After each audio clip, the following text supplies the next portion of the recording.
नमस्कार विद्यार्थी मित्रांनो, व्यंकटेश एज्युकेशन अँड संस्कृती या आपल्या चॅनलवर सर्वांचे सहर्ष स्वागत आहे।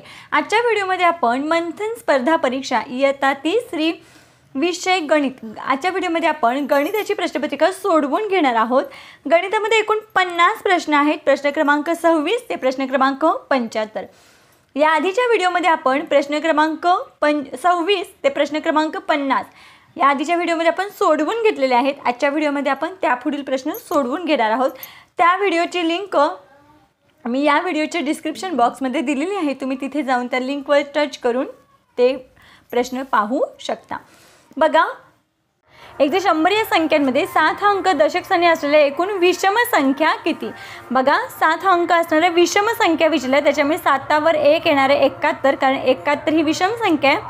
7 वर 3 73, 7 वर 5 75, 7 वर 7 77 आणि 7 वर 9 79। मग अशा किती संख्या आहेत? 1 2 3 4 5 विषम सांगितले होत्या, म्हणून मग या एवढ्या। मग आपल्या या प्रश्नाचं उत्तर आहे पर्याय क्रमांक 1 5।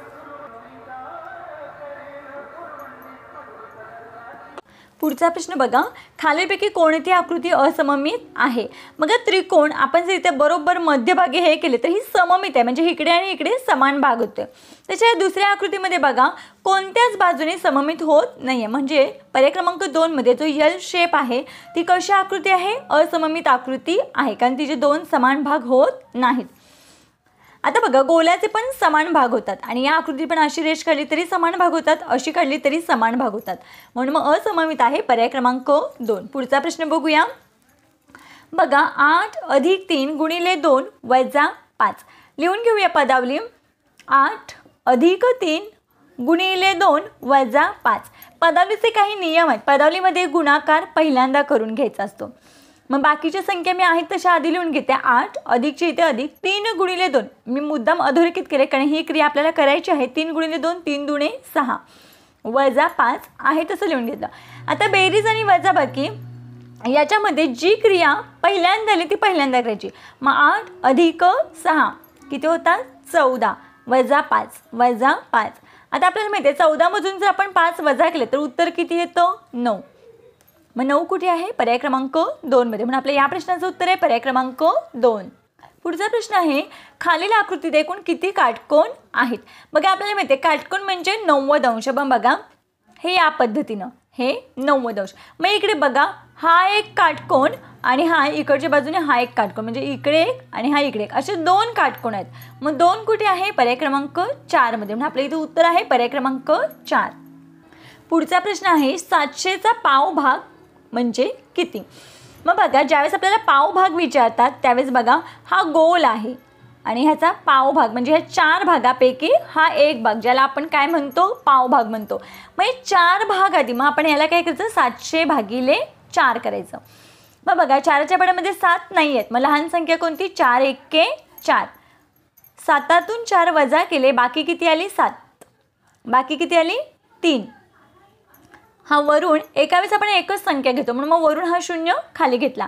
आता 4च्या पाड्यामध्ये 30 आहेत का? तर नाही आहेत। मग 30 पेक्षा लहान संख्या कोणती आहे 4च्या पाड्यामध्ये? तर 28। मग 4 7 28 यांची वजाबाकी केली, 30तून 28 गेले 29 30, बाकी आली 2। हा 0 राहिला होता, तो आपण काय करायचं? खाली लिहून घेतला। आता 4च्या पाड्यामध्ये 20 आहेत, मग 4चा पाड्या 20 येईपर्यंत म्हणायचा 4 पंचे 20 यांची वजाबाकी केली, 20तून 20 गेले, बाकी आली 0, म्हणजे याला पूर्ण भाग गेला, म्हणजे किती आलं उत्तर? 175। मग बघा, हा जो पावभाग आहे बघा, हा मी इथे जरा मोठा गोल काढते, हे 4 भाग, मग त्यातला हा 175, हा 175, हा 175 आणि हा 175, या चौघांची जर आपण बेरीज केली तर बरोबर 700 येतं। मग आपल्याला फक्त पावभाग म्हणजे एवढाच भाग काढायचा होता, मग किती आलं? 175, म्हणून आपलं इथं उत्तर आहे पर्याय क्रमांक 4 175। 700चा पावभाग आहे 175। पुढचा प्रश्न बघा, खालीलपैकी एकूण किती गुणाकार बरोबर आहेत? 7 × 9 बरोबर 63, मग 7 9 63 हे बरोबर आहे। 50 × 7 बरोबर 357, हे चुकीचं आहे। बघा, 5चा पाडा आपण 7 पर्यंत म्हणायचा, 5 7 35 आणि 7 0 0 आहे तसं। मग असेच उत्तर किती यायला पाहिजे होतं? 350, पण इथे 357 दिले, म्हणून हे गुणाकार चुकीचं आहे। 25 × 0 आपल्याला माहिती आहे कोणत्याही संख्येला जर शून्याने गुणलं तर उत्तर किती येतं? 0 येतं. मग इथे 250 दिले म्हणून मग हे सुद्धा चुकीचं आहे. 307 गुणिले 1 कोणत्याही संख्येला 1 ने गुणलं तर उत्तर ती संख्याच येते. म्हणजे 307 गुणिले 1 307 एके 307 पाहिजे होतं. इथे 0 इथे 3071 म्हणून मग हे सुद्धा चुकीचं आहे. मग या सगळ्यामध्ये फक्त एकच गुणाकार बरोबर आहे. मग 1 कुठे आहे? पर्याय क्रमांक 2 मध्ये. म्हणून आपल्या इथे ह्या प्रश्नाचं उत्तर आहे पर्याय क्रमांक 2 1. पुढचा प्रश्न आहे 57 आणि 58 साठी सूचना. खालील चित्ररूप माहितीमध्ये एका वसाहतीमधील घरांमध्ये मनोरंजनासाठी वापरल्या जाणाऱ्या साधनांची माहिती खालील तक्त्यात दिली आहे. दिलेल्या माहितीचे निरीक्षण करून त्याखालील प्रश्नांची योग्य उत्तरे पर्यायातून शोधा. ही साधनं आहेत आणि मनोरंजनासाठी साधने वापरणारी ही घरांची संख्या आहे. इथे आपल्याला प्रमाण काही दिलेलं नाही आहेत, म्हणजे जेवढी चित्र आहेत तेवढेच घरं आहेत. पहिलं चित्र आहे टीव्हीचं. मग टी व्ही वापरणारे किती घरं आहेत? 1 2 3 4 5 6. किती घरं आहेत? 6. हा आहे रेडिओ वापरणारे 1 2 3. मग इथे लिहून घ्यायचं आहे 3 घरं. हा आहे संगणक म्हणजेच कम्प्युटर. किती घरं आहेत? 1 2 3 4 5. मग इथे लिहून घेतलं आपण 5. आता मोबाईल आहे. मग मोबाईल वापरणारे किती घरं आहेत? 1 2 3 4 5 6 7 8 9. इथे घरं आहेत 9. बघा आता पहिला प्रश्न आहे म्हणजे ह्याच्यावरचा पहिला प्रश्न आहे. चित्ररूप माहितीचा पहिला प्रश्न आहे मनोरंजनासाठी किती घरांमध्ये संगणक वापरला जातो. बघा आता संगणक आहे मग किती घरं आहेत? 5. म्हणून लक्षात ठेवायचे प्रश्न वाचायच्या आधी हे आपल्याला लिहून घ्यायचं या पद्धतीने, म्हणजे आपल्याला लगेच उत्तर मिळतं. मनोरंजनासाठी घरामध्ये संगणक, मग संगणक हे आहे. संगणक वापरणारे 5 घरं आहेत. मग 5 पर्याय कुठे आहे? पर्याय क्रमांक 2 मध्ये. म्हणून आपल्या या प्रश्नाचं उत्तर आहे पर्याय क्रमांक 2 5. पुढचा प्रश्न बघा मनोरंजनासाठी मोबाईल वापरणाऱ्या घरांची संख्या ही रेडिओ वापरणाऱ्या घरांच्या संख्येपेक्षा कितीने जास्त आहे. आता मोबाईल वापरणाऱ्या घरांची संख्या आधी बघूया किती आहे? 9 आहे. मग इथे लिहून घेतलं आपण 9. आणि रेडिओ वापरणाऱ्यांची संख्या आहे 3. ज्यावेळेस कितीने जास्त कमी विचारतात, कितीने हा शब्द येतो त्यावेळेस आपण काय करतो? वजाबाकी. मग 9तून जर आपण 3 वजा केले तर उत्तर किती येतं? 6. म्हणजे 6ने काय आहे? कमी आहे.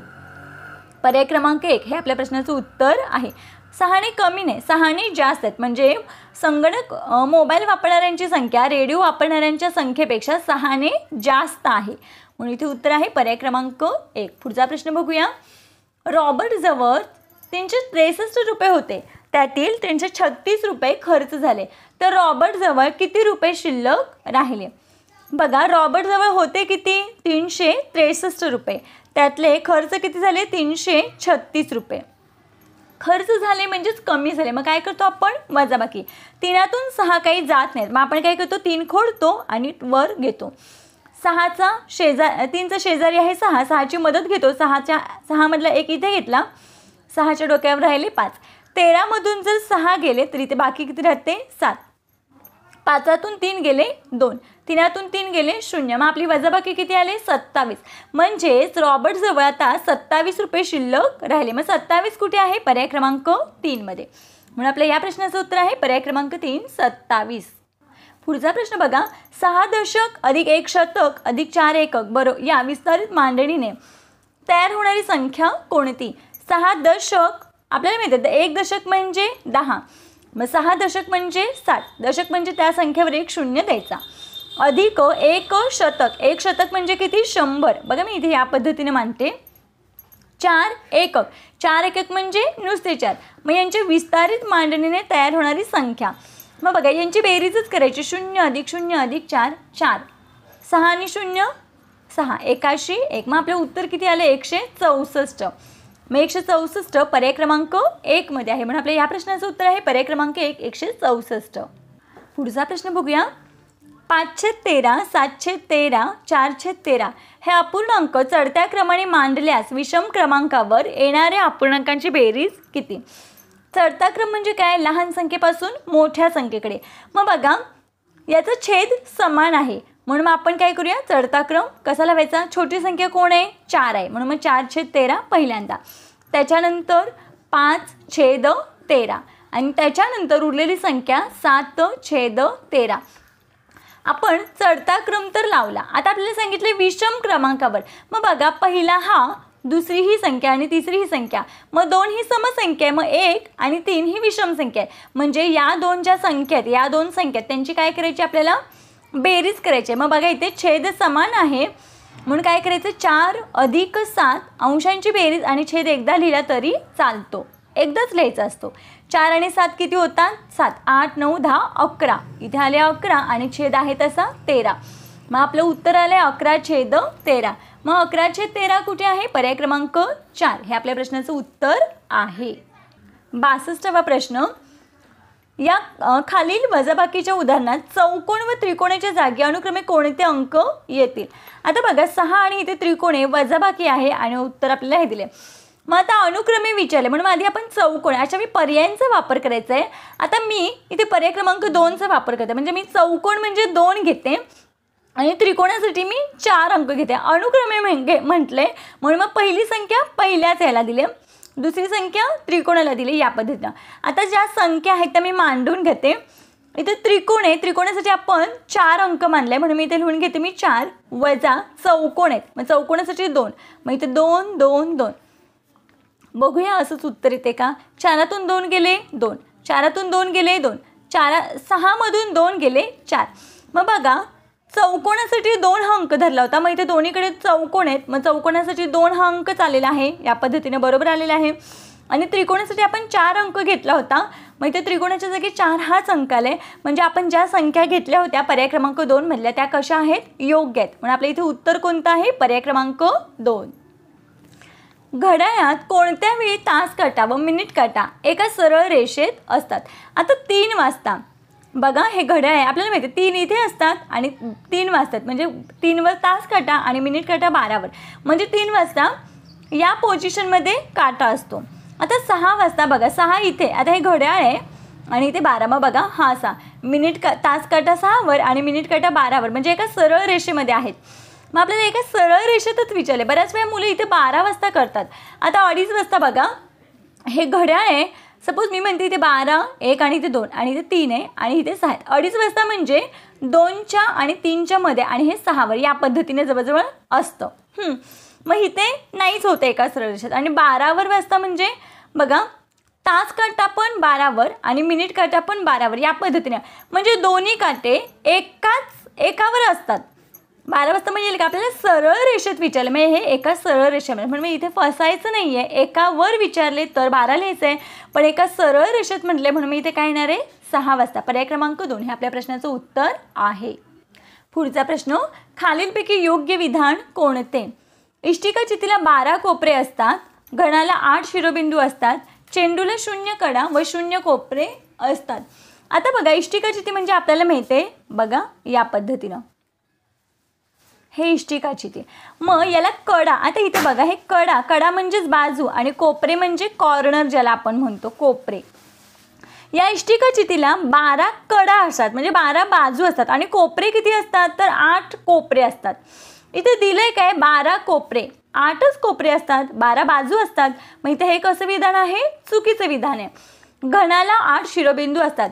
घन आणि इष्टिका चिती याच प्रकारे, फक्त इष्टिका चिती आयताकृती असते आणि घन मात्र पूर्ण चौरसाकृती असतो. मग इथे बघा घनाला 8 शिरोबिंदू असतात, मग हे बरोबर आहे 8 शिरोबिंदू म्हणजेच कोपरे, मग हे योग्य विधान आहे. चेंडूला 0 कडा 0 कोपरे असतात, हेही बरोबर आहे. चेंडू गोल असतो, ह्याला कडा पण नाही आणि कोपऱ्या पण नाही, मग हे विधान योग्य आहेत. मग ब आणि क योग्य आहेत. मग पर्याय क्रमांक 1 हे आपल्या या प्रश्नाचं उत्तर आहे, ब आणि क योग्य विधानं विचारली होती. पुढचा प्रश्न बघूया. पुढचा प्रश्न बघा, एक अंकी सर्वात मोठी मूळ संख्या कोणती. मग आता बघा एक अंकी सर्वात मोठी मूळ संख्या कोणती आहे 7 आहे, कारण 9 ही मूळ संख्या नाही आहे, ही संयुक्त संख्या आहे आणि आपल्याला एकच अंकी विचारले म्हणून आपल्या इथे उत्तर आहे पर्याय क्रमांक 4 7. पुढचा प्रश्न बघा, खालीलपैकी चुकीचा पर्याय शोधा. 123 अधिक 55 बरोबर 178. बघा बरं इथे आपण एककांची बेरीज करूया, आडवी बेरीज सुद्धा करता आली पाहिजे. 3 अधिक 5 8. बघा इथे मी लिहून घेते, इथे आहे 8, 2 आणि हे 5 7, मग इथे 7 आहे 1 आणि इथे काहीच नाही म्हणजे 1, हे बरोबर आहे. 38 अधिक 231 बरोबर बघा हे 8 आणि हा 1 किती 9, 3 आणि 3 6, हे पण बरोबर आहे आणि हे 2 हे सुद्धा योग्य आहे. 354 अधिक 403 बरोबर 707. बघा हे 4 अधिक 3 7 बरोबर आहे. 5 आणि 0 इथे 5 पाहिजे होतं बघा, 5 दशक आहे आणि हे 0 आहे म्हणजे हे 4 आणि 3 इथे 7, 5 आणि 0 5, 5 मध्ये 0 मिळवले की 5च यायला पाहिजे होतं. 3 आणि हे 4 7 म्हणजे आपलं उत्तर 757 यायला पाहिजे होतं, पण इथे हे विधान चुकीचं आहे म्हणून इथे हे काय चुकीचं. 570 अधिक 115 बरोबर 685. 0 अधिक 5 5च, 7 आणि हा एक 8 इथे 8 दिलेला आहे. 5 आणि 1 6 म्हणजे हे सुद्धा कसं आहे योग्य आहे. आपल्याला चुकीचं विचारलं मग चुकीचं हे आहे म्हणून आपल्या इथे उत्तर आहे पर्याय क्रमांक 3. पुढचा प्रश्न, खालीपैकी कोणती आकृती बंदिस्त आहे? बघा ही ओपन आहे, खुली आकृती आहे, ही पण खुली आहे, ही बंदिस्त आहे. पर्याय क्रमांक 4 हे आपल्या प्रश्नाचं उत्तर आहे. पुढचा प्रश्न बघा, 9/5 वजा 2/5 मध्ये ब्रॅकेट आहे 6/5 अधिक 3/5 तर रिकाम्या चौकटीतील योग्य चिन्ह पर्यायातून शोधा. छेद समान आहे मग अपूर्णांकांचा आपण काय अंशांची आपण वजाबाकी करूया. 9तून 2 गेले 7, छेद एकदाच लिहितो 5. इथे छेद समान आहे, अंशांची बेरीज 6 अधिक 3 9/5. मग याच्यामध्ये छेद समान आहे 6 7 आणि 9 याच्यामध्ये 9 मोठे आहेत म्हणून मग हा अपूर्णांक मोठा, मग इथे चिन्ह आहे पर्याय क्रमांक 2. पुढचा प्रश्न बघा, राधाजवळ $2.25 रुपये आहेत, आईने तिला $2.5 दिले तर तिच्याजवळ एकूण किती रुपये झाले? $2.25 म्हणजे किती? राधाजवळ $1.75 आहेत, आईने तिला $2.5 दिले म्हणजे $2.50 दिलेत म्हणून मग बेरीज 5 अधिक 0 5 7 5 12 हा चला 1 2 3 4 मग किती आलं उत्तर? $4.25. पर्याय क्रमांक 3 हे आपल्या प्रश्नाचं उत्तर आहे. पुढचा प्रश्न बघा, 150 मिनिटे म्हणजे किती? आपल्याला माहिती आहे 1 तास म्हणजे 60 मिनिटं, मग या 150 मिनिटांना 60ने भागायचं. ह्या शून्याला शून्य कट झाले, 6 1 6 6 2 12, 15तून 12 गेले 13 14 15 किती राहिले? इथे 3 राहिले. आता बघा इथे शून्य घालवला तरी आपलं तेच उत्तर आहे. 2 तास 30 मिनिटं, हे 30 मिनिट आहेत. कसं ते अजून एकदा सांगते, 60 1 60 डायरेक्ट 60ने भाग घालवलं तरी तेच उत्तर ते 60 1 60 60 2 120. बघा शून्यातून 0 गेले 0, 5तून 2 गेले 3 राहिले इथे 0, बाकी किती आले 30 म्हणजे हे 2 तास आणि 30 मिनिटं. मग 2 तास 30 मिनिटं पर्याय क्रमांक 3 हे आपल्या प्रश्नाचं उत्तर आहे. पुढचा प्रश्न बघा, खालीपैकी कोणत्या संख्येत 7ने निश्चेष भाग जातो? 7 42, 7 9 63, 7 5 35 म्हणजे सर्व पर्याय बरोबर. पुढचा प्रश्न, 500 ही संख्या कोणत्या पर्यायात चुकीच्या पद्धतीने दर्शविली आहे? 500 5 शतक म्हणजेच किती? 500. 50 दशक, दशक म्हणजे 1 0 द्यायचा 500. 5 सहस्त्र, सहस्त्र म्हणजे 5000 आणि 500 एकक म्हणजे 500. मग इथे बघा चुकीचं कोणतं आहे तर 5 सहस्त्र. पर्याय क्रमांक 3 हे आपल्या प्रश्नाचं उत्तर आहे. पुढचा प्रश्न बघा, सुधाकरने त्याच्या शेतामध्ये 3/10 भागात मका, 5/10 भागात ऊस व उरलेल्या भागात ज्वारी पेरली तर त्याने किती भागात ज्वारी पेरली? छेद समान आहे, यांची आपण बेरीज करूया. 3 अधिक 5 बरोबर किती? 8/10 भागात गहू मका आणि ऊस झाला. एकूण भाग किती आहे? 10 आहे. मग या 10तून आपण हा मका आणि ऊसाची जी बेरीज केली आपण तो 8 वजा करूया. आहे तसं छेद येणार आहे 10 कारण एकूण क्षेत्र आहे 10. 10तून 8 गेले 2 राहिले, छेद आहे तसा 10. मग 2/10 भागामध्ये ज्वारी पेरलेली आहे. मग 2/10 कुठे आहे? पर्याय क्रमांक 1 हे आपल्या प्रश्नाचं उत्तर आहे. पुढचा प्रश्न बघा, 50 वजा 20 रुपये. मग 50मधून 20 वजा केलं तर किती येतात? 30. मग 10 रुपयांच्या 3 नोटा आपल्याला माहिती आहे 4 चीचे म्हणजे गुणाकार. मग 10 3 30 हे 30 बरोबर आहे. 5 रुपयांची 6 नाणी 5 6 30 हे पण बरोबर आहे. 2 रुपयांची 15 नाणी 15 2 30 हे पण बरोबर आहे. म्हणून आपल्या इथे उत्तर आहे पर्याय क्रमांक 4 सर्व पर्याय बरोबर. पुढचा प्रश्न बघा, खालीपैकी विशाल कोणाची आकृती असलेला पर्याय शोधा. बघा इथे पहिल्या आकृतीमध्ये हा विशाल कोण आहे कारण 90पेक्षा जास्त आहे. हा काटकोण आहे 90 अंश, 90पेक्षा कमी लघु कोण आहे, हा पण लघु कोण आहे. मग आपलं उत्तर आहे पर्याय क्रमांक 1 अ ब क हा काय आहे? विशाल कोण आहे. बघा आजच्या व्हिडिओमध्ये आपण गणिताची प्रश्नपत्रिका सोडवून घेतलेली आहे. आशा करते आपल्या सर्वांना हा व्हिडिओ आवडला असेल.